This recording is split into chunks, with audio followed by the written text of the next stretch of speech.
What's up guys, it's Cody over at Form First Fitness, just giving you a quick garage tutorial. Today we're just going to talk about some lateral hops, okay?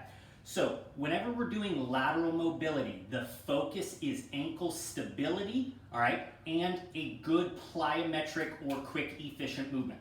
Whenever we're doing lateral hops, I always like having something in place that I can truly jump over. It should not be more than about 6 to 8 inches off of the ground. Because I want it to be a smooth transition and not make it so that we could possibly trip or fall over whatever that object is by making it too tall and challenging. So I like grabbing about a 15-20 pound dumbbell. We're going to start on one side of it, and I'm going to have my feet relatively narrow, maybe only about 4 to 6 inches apart. I'm going to try to maintain that position with my feet, not getting too wide, not staggering that stance throughout the movement.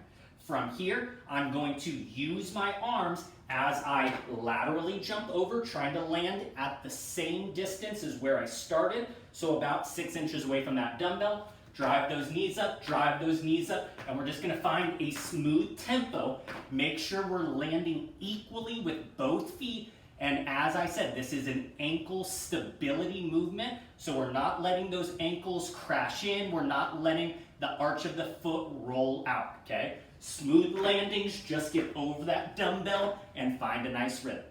If you guys like the video, make sure to like, comment, and subscribe.